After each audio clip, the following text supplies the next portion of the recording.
दोस्तों, गाय की सेवा करने से, गाय को रोटी खिलाने से क्या फल मिलता है? गाय के किस अंग को स्पर्श करने से रोग नष्ट हो जाते हैं? गाय को नमस्कार करने से क्या फल मिलता है? इसके मनुष्य को कितने फायदे मिलते हैं? आज इस प्राचीन महान कथा के माध्यम से हम आपको बताने वाले हैं। तो चलिए बिना किसी देरी किए आपको सुनाते हैं गौ माता की ये महान कथा। दोस्तों, एक बार एक शिष्य भगवान गौतम बुद्ध से मिलने के लिए उनके पास आते हैं। भगवान गौतम बुद्ध के पास आकर वो शिष्य उन्हें प्रणाम करते हैं। अपने शिष्य को देखकर भगवान बुद्ध बहुत प्रसन्न हो जाते हैं और पूछने लगते हैं, हे वत्स, आपका स्वागत है। आज किस प्रयोजन से यहाँ आने का आपने निर्णय लिया है? वो शिष्य हर्ष के साथ कहने लगता है, हे गुरुदेव, आप तो सब कुछ जानते हैं, फिर भी इस दास से पूछ रहे हैं। भला आपसे कोई बात छिपी हुई है? मेरे मन में क्या प्रश्न है ये आपको भली भांति पता है। भगवान गौतम बुद्ध कहते हैं, हे वत्स, मैं आपकी दुविधा को जानता हूँ और ये भी जानता हूँ कि आप समस्त मानव जाति के कल्याण के लिए आज यहाँ पधारे हैं। आप निसंकोच होकर पूछें आपके मन में जो भी प्रश्न है। फिर आगे वो शिष्य कहने लगता है, हे प्रभु, यदि आप चाहते हैं तो मैं आपसे एक प्रश्न पूछने की चेष्टा रखता हूँ। गुरुदेव, इस धरती पर न जाने क्या ही चल रहा है। मैंने एक दिन बड़ा ही विचित्र दृश्य देखा। मैंने देखा कि कुछ दुष्ट मनुष्य गायों को मार रहे थे, वहीं दूसरी ओर कुछ मनुष्य गायों की पूजा भी कर रहे थे। तो गुरुदेव, ये दृश्य देखकर मुझे बड़ी व्यथा हुई। मनुष्य खुद के स्वार्थ के लिए निष्पाप पशुओं पर अत्याचार क्यों करता है? हे गुरुदेव, मेरे मन में ये जानने की जिज्ञासा हो रही है कि जो मनुष्य गाय की सेवा करता है, उसकी पूजा करता है, उसे क्या फल मिलता है, और जो पापी गायों पर अत्याचार करता है उन्हें कौन सा दंड मिलता है? ऐसा प्रश्न सुनकर भगवान गौतम बुद्ध मुस्कुराते हुए कहने लगते हैं, हे वत्स, आपने बहुत ही उत्तम प्रश्न किया है। जो गायों को कष्ट देता है उसे तो उसके पाप कर्मों के लिए नरक में दंड अवश्य मिलता है, किंतु जो गायों की सेवा करता है उन्हें उत्तम लोकों की प्राप्ति होती है। गायों की सेवा करने से पृथ्वी लोक पर और परलोक में मनुष्य को कौन सा फल मिलता है, मैं आपको इस कथा के माध्यम से समझाता हूँ। हे वत्स, आप इस कथा को ध्यान से और पूरा जरूर सुनना। इस कथा को जो भी मनुष्य सुनता है और इसका प्रचार करता है, उसके समस्त पाप नष्ट हो जाते हैं, उसे धन धान्य की प्राप्ति होती है। ऐसा सुनते ही वो शिष्य कहने लगता है, हे प्रभु, ये मेरा सौभाग्य है कि आपके मुख से मुझे ये कथा सुनने को मिल रही है। मैं इस कथा को ध्यान से पूरा सुनूंगा और इसका प्रचार मनुष्यों में करूंगा। भगवान बुद्ध कहते हैं, हे बेटा, प्राचीन काल की बात है। वैवस्वत मनु के वंश में एक दिलीप नाम के राजा हुआ करते थे। महाराज दिलीप धर्म का पालन करने वाले गुणवान, चरित्रवान तथा महापराक्रमी थे। उन्होंने धर्म पूर्वक पृथ्वी का पालन किया और अपनी प्रजा को सदैव ही प्रसन्न रखा। उनकी प्रजा सदैव उनसे संतुष्ट रहती थी। मगध देश की राजकुमारी सुदसेना महाराज दिलीप की पत्नी थी। महाराज दिलीप और महारानी सुदसेना बड़ी ही प्रशंसा से रहने लगे थे, किंतु अनेक वर्ष बीत जाने के बाद भी महारानी गर्भ से नहीं हुई और उन्हें कोई भी संतान नहीं हुई। तब महाराज दिलीप एकांत में बैठकर सोचने लगे कि मैंने कोई भी पाप नहीं किया है और मैंने सदैव ही धर्म के मार्ग पर चलकर ही सभी कार्य किए हैं, फिर भी मेरे किस दोष के कारण मुझे संतान की प्राप्ति नहीं हो रही है। इतना सोचकर वे चिंतित हो गए और फिर उनके मन में एक विचार आया कि इस समस्या का समाधान केवल गुरु वशिष्ठ जी ही कर सकते हैं। वे ही मुझे मेरे दोष के बारे में बताएंगे और पुत्र प्राप्ति के लिए कोई उपाय बताएंगे। इतना सोचकर महाराज दिलीप अपनी पत्नी के साथ गुरु वशिष्ठ जी के आश्रम पहुंच गए। आश्रम पर वशिष्ठ जी नित्य कर्म, ध्यान आदि कार्य समाप्त करके अपनी पत्नी अरुदंती के साथ बैठे थे। उसी समय महाराज दिलीप रानी के साथ उनके पास जाते हैं और उनका दर्शन करते हैं। वशिष्ठ जी ने महाराज दिलीप का स्वागत किया और उनकी पत्नी अरुदंती ने महारानी का स्वागत किया और उनका कुशल मंगल पूछते हुए उन्हें आशीर्वाद दिया। वशिष्ठ जी महाराज दिलीप से कहने लगे, हे राजन, सब कुशल मंगल तो है ना? आप और महारानी का अचानक वन में मेरी कुटिया में पधारने का क्या प्रयोजन है? किस कारण से एक महान सम्राट को अपना राजपाट छोड़कर इस वन में आना पड़ा। इक्ष्वाकु कुल के सभी राजा महाराजा पुत्र उत्पन्न करके उन्हें अपना राज्य सौंप कर तपस्या करने के लिए वन में आते हैं, किंतु आप अभी भी जवान हैं।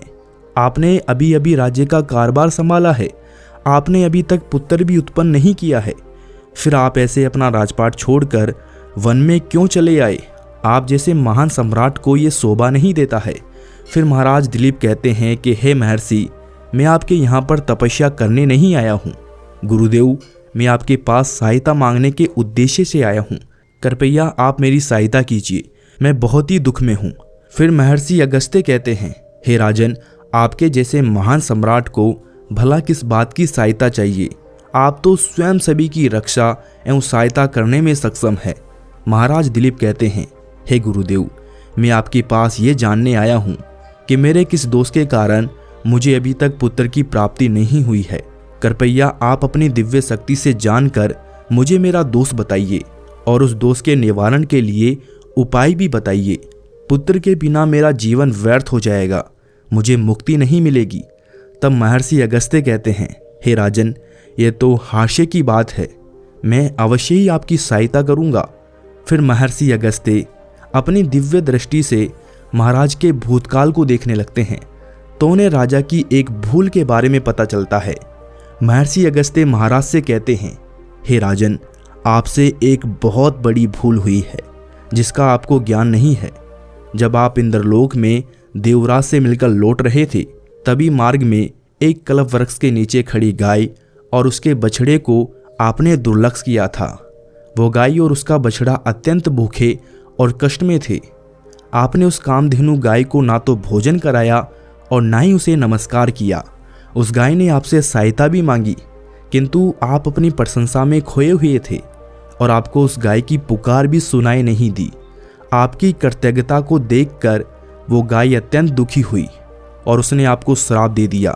हे राजन, जो मनुष्य गाय को कष्ट में देखकर उसकी सहायता नहीं करता है, भूखी गौमाता को भोजन नहीं कराता है, उसे महापाप लगता है और उसी गाय के श्राप के कारण आपको कोई संतान नहीं है।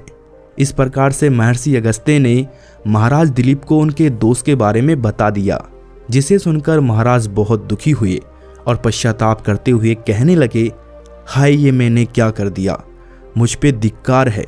मेरी ही मूर्खता के कारण एक गाय को और उसके कोमल बछड़े को इतना दुख सहन करना पड़ा। मुझे तो अब राजा बने रहने का भी अधिकार नहीं है। इसके बाद महाराज महर्षि अगस्त्य से कहते हैं, हे गुरुदेव, मैं अपनी इस भूल को सुधारना चाहता हूँ। कृपया आप ही मुझे कोई उपाय बताइए जिससे मैं इस घोर पाप से मुक्ति पा सकूं। मेरा अपराध क्षमा के योग्य नहीं है, किंतु फिर भी मैं पश्चाताप करना चाहता हूँ। फिर महर्षि अगस्त्य कहते हैं, हे राजन, आप दुखी ना हो, इस दोष से मुक्ति का उपाय अवश्य है। आप मेरे आश्रम की नंदिनी गाय की सेवा करो। वह उसी कामधेनु गाय की पुत्री है जिसकी आपने सहायता नहीं की थी। अपनी पत्नी के साथ मिलकर तुम उस गाय की सेवा करो, उसकी आराधना करो, वो तुम्हें पुत्र अवश्य प्रदान करेगी। तभी वो नंदिनी गाय बाहर से उस आश्रम में प्रवेश करती है। उस गाय को आता देख महर्षि अगस्त्य बोले, हे राजन, देखिए, केवल स्मरण करने मात्र से ही कल्याण करने वाली ये नंदिनी गाय स्वयं चलकर आई है। आप भाग्यशाली हैं, ये गाय निश्चित ही आपके दुख दूर करेगी। आप वन में इसके पीछे चलते चलते इसकी सेवा करो, जंगल में रहने वाले हिंसक पशुओं से इसकी रक्षा करो और आश्रम लौट आने के बाद रानी सुदसिना इस गाय की सेवा करे। इससे प्रसन्न होकर ये गाय तुम्हें निश्चित ही पुत्र प्रदान करेगी। फिर महाराज दिलीप ने ऐसा करने का वचन दिया और फिर दूसरे दिन सुबह महारानी ने गाय की पूजा की और महाराज उस गाय को चराने के लिए वन में चले गए। जब वो गाय चलने लगती है तो महाराज उसके पीछे पीछे चलते इधर उधर से हरी घास लाकर उस गाय को खिलाने लगते। जब वो गाय किसी वृक्ष के नीचे बैठती तो महाराज भी उसके साथ बैठकर विश्राम करते। महाराज उस गाय के शरीर से डांस और मच्छरों को हटाते और अपने हाथों से उसके मस्तक को सहलाते। इस प्रकार से महाराज उस गाय की सेवा में लगे रहे। जब शाम हुई तो महाराज उस गाय के साथ आश्रम लौट आए। आश्रम में पहुंचते ही उस गाय ने अपने खुरों से महाराज पर धूल उड़ाई, जिससे महाराज का शरीर पवित्र हो गया और उसके सभी पाप नष्ट हो गए। फिर महारानी सुदसीना ने आगे आकर नंदिनी की अगवानी की और विधि पूर्वक उस गाय का पूजन किया तथा बारंबार उसके चरणों में मस्तक झुकाया। फिर उस गाय की प्रदक्षिणा करके हाथ जोड़कर वो उसके आगे खड़ी हो गई। फिर उस गाय ने उस रानी की पूजा को स्वीकार किया और रानी पर अपनी दृष्टि डालकर उसके सभी दोषों को समाप्त कर दिया। गाय की दृष्टि पड़ते ही रानी अत्यंत पवित्र हो गई। इस प्रकार से महाराजा दिलीप को उस नंदिनी गाय की सेवा करते हुए 20 दिन बीत गए। फिर 21वें दिन महाराज जब गाय को लेकर वन में चले गए तो वो गाय चढ़ते चढ़ते हिमालय पर्वत पर चली गई और महाराज भी उसके पीछे पीछे चले गए। वहां उस पर्वत पर खड़े होकर महाराज उस हिमालय पर्वत की सुंदरता को निहार रहे थे। इतने में ही एक शेर ने आकर उस नंदिनी गाय को बलपूर्वक दबोच लिया। राजा को उस शेर के आने की आहट तक नहीं हुई। उस शेर के चुंगल में फंसी नंदिनी ने दयनीय स्वर से बड़े जोर से चित्कार किया, हे महाराज मेरी रक्षा करो, हे महाराज मेरी रक्षा करो।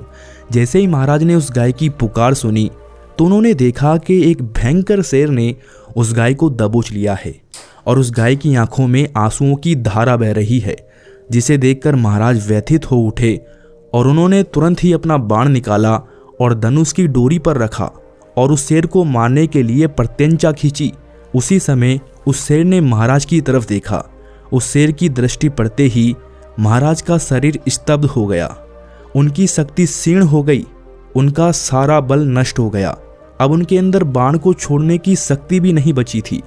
फिर वो शेर उस महाराज से बोलने लगा, हे राजन, मेरे ऊपर प्रहार करना तुम्हारे बस की बात नहीं है, क्योंकि भगवान शिव मेरी ही पीठ पर पैर रखकर नदी पर बैठते हैं। इसीलिए तुम मुझे मारने की चेष्टा मत करो और यहाँ से लौट जाओ। विधाता ने इस गाय को आज मेरा ग्रास नियुक्त किया है, इसीलिए तुम इसमें दखल अंदाजी मत करो। मैं जानता हूँ तुम सूर्य वंश में जन्मे हुए राजा दिलीप हो। इस हिमालय पर्वत पर भगवान शिव की बड़ी माया फैली हुई है, इसीलिए तुम तुरंत ही यहाँ से निकल जाओ। फिर महाराज बोलने लगे, मर्गराज कृपया आप इस गाय को ना मारे। संपूर्ण मनोरथ को पूर्ण करने वाली नंदिनी गाय है, इसकी हत्या करने पर तुम्हें महापाप लगेगा। गुरुदेव ने मुझे इस गाय की रक्षा और सेवा करने का आदेश दिया है। इसका एक बछड़ा भी है जो घर पर इसकी राह देख रहा है। मैं इस गाय को मरने के लिए छोड़कर नहीं जा सकता। तुम भगवान शिव के सेवक हो, इसीलिए तुम्हारे हाथ से इस गाय को छुड़ाना मेरे लिए असंभव है। इसीलिए हे मर्गराज, आपसे मेरी विनती है कि आप इस गाय को जीवन दान दो। इस गाय के बदले मैं तुम्हें अपना शरीर समर्पित करता हूँ, जिससे तुम्हारी भूख भी शांत हो जाएगी और इस गाय की रक्षा भी हो जाएगी और मेरे वचन का पालन भी हो जाएगा। साथ ही गौ रक्षा के लिए प्राण त्यागने से मुझे उत्तम गति की प्राप्ति होगी। इतना कहकर महाराज उस शेर के सामने हाथ जोड़कर बैठ गए और आंखें बंद कर ली। फिर अचानक से उस राजा के कानों में स्वर पड़े, बेटा उठो, मैं तुम्हारी सेवा से अत्यंत प्रसन्न हूँ। ये सुनकर महाराज उठ खड़े हुए और उन्होंने अपने सामने उस गाय को देखा और वो शेर कहीं भी दिखाई नहीं पड़ रहा था। तब वो नंदिनी गाय राजा दिलीप से कहने लगती है, राजन, मैंने ही अपनी माया से शेर का रूप धारण करके तुम्हारी परीक्षा ली थी। यमराज भी मुझे पकड़ने का विचार नहीं कर सकते। मेरी रक्षा के लिए तुम अपने प्राण देने को तैयार थे, इसीलिए मैं तुम पर बहुत प्रसन्न हूँ। अब तुम मुझसे वरदान मांगो, जो भी तुम्हारी मनोकामना है मैं अवश्य पूर्ण करूँगी। आप कहो। महाराज दिलीप कहने लगते हैं, गो माता, मेरे मन में जो इच्छा है आप वो अवश्य जानती हैं। कृपया मुझे पुत्र प्रदान कीजिए, मेरी यही कामना है। फिर उस नंदिनी गाय ने कहा कि बेटा, तुम पत्ते के द्रोण में मेरा दूध लेकर उसका पान करो, इससे तुम्हें अत्यंत बुद्धिमान और गुणवान पुत्र की प्राप्ति होगी। महाराज दिलीप कहने लगते हैं, हे माता, इस समय मैं आपके मधुर वचन सुनकर ही तृप्त हो चुका हूँ। अब आप मेरे साथ आश्रम चलिए और मैं आपकी पूजा आराधना करके तथा मेरे अनुष्ठान को पूरा करके आपके अमृत समान दूध का पान करना चाहता हूँ। उसके बाद महाराज दिलीप उस गाय को लेकर आश्रम चले गए। आश्रम में पहुँचने पर महारानी सुदसीना ने आगे आकर उस गाय का पूजन किया। तब उस गाय ने कहा कि हे महारानी, आप मेरे पीठ को स्पर्श करें, इससे आपको अत्यंत गुणवान, बलवान और विद्वान पुत्र की प्राप्ति होगी। फिर महारानी ने गाय की पीठ को स्पर्श किया महाराज और महारानी ने उस गाय की विधिवत पूजा आराधना की और उनके अमृत के समान दूध को प्रसाद समझकर ग्रहण किया। उन दोनों की प्रशंसा देखकर महर्षि वशिष्ठ कहने लगे, हे राजन, अब ये गाय तुम दोनों पर प्रसन्न है, तुम्हारी मनोकामना अवश्य पूर्ण होगी। जो भी मनुष्य गाय की सेवा करता है, उसे भोजन कराता है, उसकी प्रदक्षिणा करता है, उसके सभी मनोरथ सफल होते हैं। जो भी गाय की रक्षा करता है, उसकी कभी दुर्गति नहीं होती है। जो श्रद्धापूर्वक गाय का दूध पीता है, वो सभी रोगों से दूर रहता है। जो गाय की पीठ पर जो कुबड़ होता है, उसे स्पर्श कर लेता है, उसके सभी दोष और पाप नष्ट हो जाते हैं। जो गाय को दान करता है, वो वैतरणी नदी को गाय की पूंछ पकड़कर पार कर लेता है। जो स्त्री रोज गाय को रोटी खिलाती है, वो सौभाग्यशाली बन जाती है। गाय समस्त पापों को नाश करने वाली और सभी मनोरथ को पूर्ण करने वाली होती है। अतः सदैव इसका रक्षण, पूजन तथा इसे भोजन कराना चाहिए। इतना करने से ही मनुष्य सभी ऐश्वर्य को प्राप्त कर लेता है, उसकी दरिद्रता समाप्त हो जाती है। फिर भगवान गौतम बुद्ध कहते हैं, हे वत्स, इस प्रकार से महाराज दिलीप द्वारा गाय की सेवा करने से उन्हें एक पुत्र की प्राप्ति हुई, जिसका नाम रघु रखा गया, जिसके नाम पर इस पृथ्वी पर सूर्यवंश की ख्याति हुई और बाद में उनका वंश रघुवंश के नाम से प्रसिद्ध हुआ। तो दोस्तों, आप भी नित्य गाय की सेवा करें, रोज गाय को रोटी खिलाएं, गाय की रक्षा करें। ये कथा आपको कैसी लगी कमेंट करके ज़रूर बताएं। जानकारी अच्छी लगी हो तो वीडियो को लाइक करें, कमेंट में जय श्री बुद्धा और जय गौ माता ज़रूर लिखें। साथ ही चैनल को सब्सक्राइब करें। आप सभी का धन्यवाद।